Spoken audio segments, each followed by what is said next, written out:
Good afternoon, good people. Welcome to another edition of Double Innocence with your boy E-Dub. Dropping gems and taking absolutely no prisoners. Now, Caitlin Clark, the shooting star from the NCAA tournament, the young lady that plays for Iowa. Excellent player, isn't she? Very, very, her shooting is beyond superb.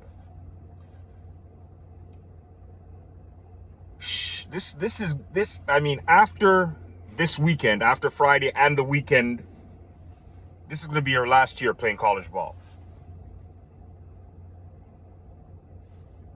She's a shoo-in to go number one in the WNBA draft.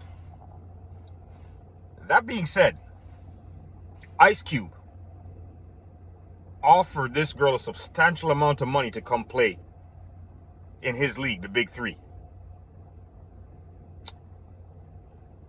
And you have a lot of people hating on that.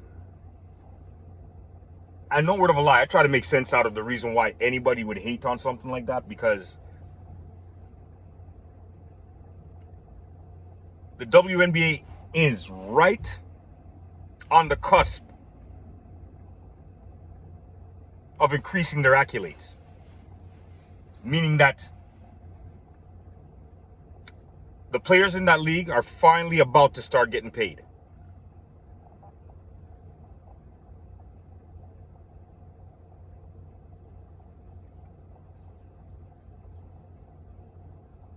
But I guarantee you, right now, if you check any of the salaries in the WNBA, there's not one of those women, past or present, that's making anywhere close to what Ice Cube offered Caitlin Clark. So I'm trying to see how anybody could look in the mirror and find hate in that.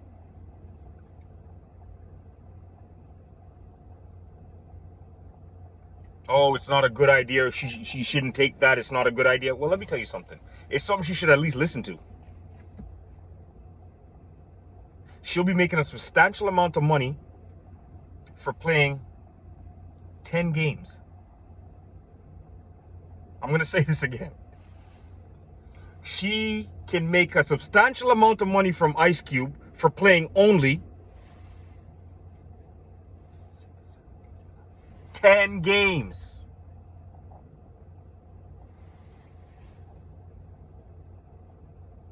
Not to mention, her playing only in those 10 games, she'd be making more than what any of those other players are doing playing in their, I don't know, what is it, a 50 game season?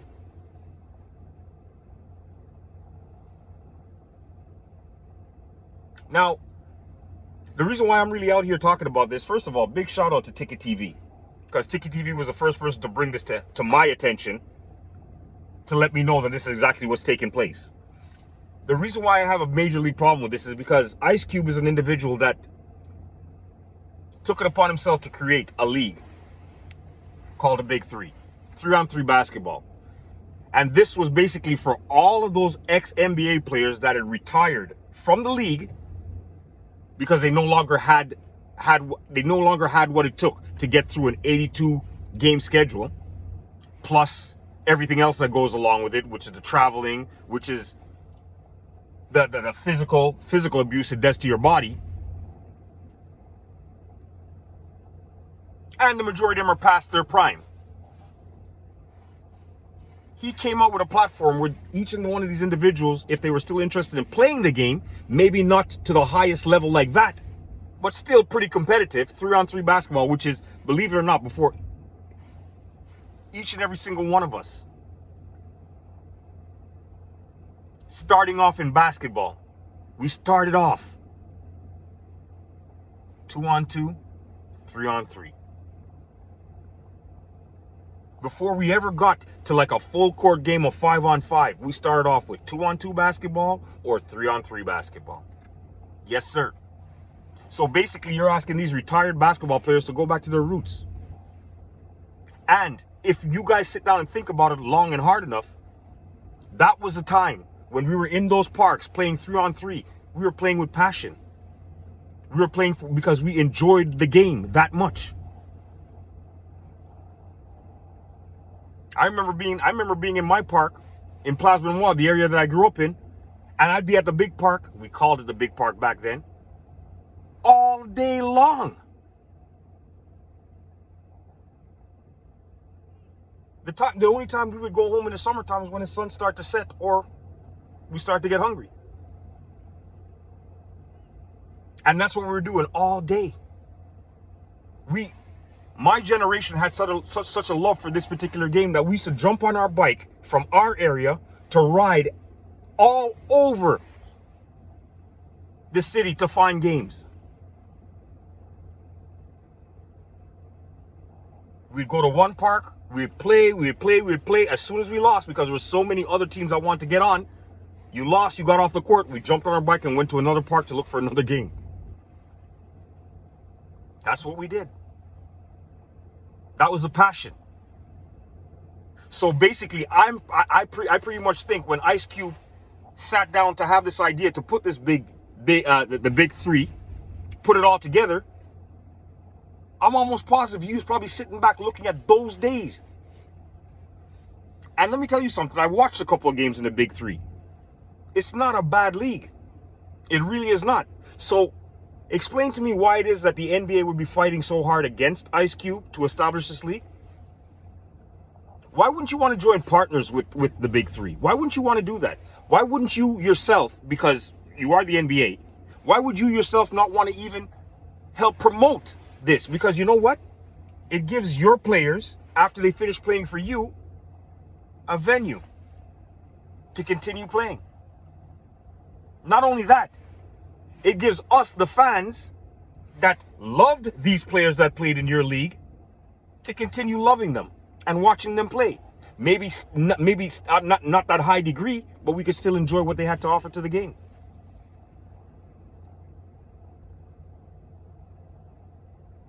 Also, Ice Cube has incorporated ex-female NBA players to be coaches of some of those teams in the big three. Now, me telling you all this, doesn't it sound like a genius of an idea? Me telling you all this, if you were the man in charge of the NBA, wouldn't that be something you'd want to join up with? Especially since right now, unfortunately, your NBA is struggling right now in terms of viewerships, and we all know the reason why. When you continue to back one GOAT, the rest of the sheep will start looking elsewhere. Now, I can't fully understand why the NBA would fight against the big three, because it's not like the big three could ever really give you guys any solid competition. They play 3-on-3 basketball. They've alternated and changed some of the rules for their forum. Explain to me again why the NBA would not want to join this? Piggyback off of this? Help it grow? It makes me wonder. If it was an individual like, I don't know, an Eli Manning or a Peyton Manning or Wayne Gretzky or Justin Bieber, if they were in charge with a platform such as the big three,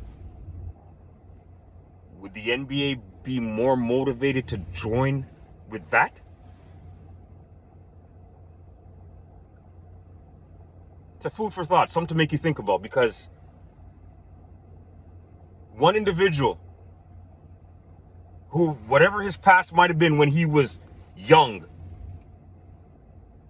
has transformed his life into a way where he's directing movies,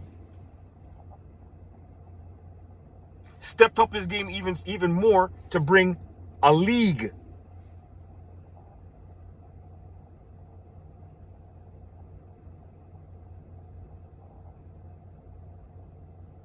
Just out here trying to do some great things, and we're still gonna have people fighting against him.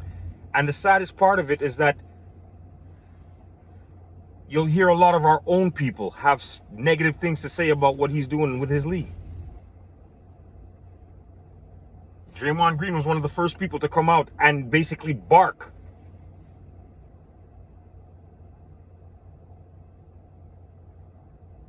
at my young lady Caitlyn not to take that deal that Ice Cube was offering. I mean, realistically speaking, I personally, even when the offer was made, I didn't really see her jumping all over that. Money-wise, it was something for you to sit down and think about. But, you know, logically, I would see her as somebody that really wanted to be in the whole aspect of chasing that trophy and all that kind of stuff. So I kind of see her sticking with the WNBA. That being said, just the fact of the matter that Ice Cube put that money on the table might actually force the WNBA's hand to up the antics, offer some more money. And then maybe at that point in time, starting with her, every other woman after that will start making more money. Because I told you on one of my other posts that the WNBA is growing and is growing quickly. One of the main reasons why the WNBA is growing is because college basketball, they're starting to focus a little bit more on the female aspect of it. From when I was a kid growing up, it was always the NCAA men's tournament. That's all I ever knew about. And then we'd get lucky when the women got down to the Final Four, we'd get televised games of the Final Four and then the championship game. But we never got to see any of the other teams that they had to knock off in order to get to where they were. And also, at that particular point in time, it was always the same college team. College team or college teams in the Final Four, where it resulted in 9 times out of 10, the exact same team winning the championship. So, for us individuals that never really followed the women's aspect of the basketball, we didn't follow none of the teams or nothing like that. We just figured, you know what? The league itself is not that good. These are the 4 strongest teams that beat everybody during the regular season to meet up here to knock each other out and find a championship from the 4 best teams that they have. Period. So the fact of the matter that this year they decide to cover more of the tournament for us to see more of the teams made for some exciting basketball. And then it made people like myself sit back and say, wow, yeah, this game is very, very good and it's very, very interesting. Why? Because of the mere fact of the matter that, like I told you guys before, the females play basketball more or less the way the game was taught to me. Meaning that they're actually trying to run plays.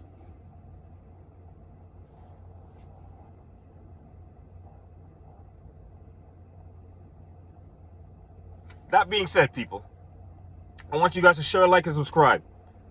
Let Double the Innocents know what you guys feel about how the WNBA is growing, how you feel about what the NBA is doing to the Big Three, and do you think that young lady superstar from Iowa should at least take the time to entertain what Ice Cube is asking? That being said, have yourself a blessed day, people. Double the Innocents with your boy E-Dub is out.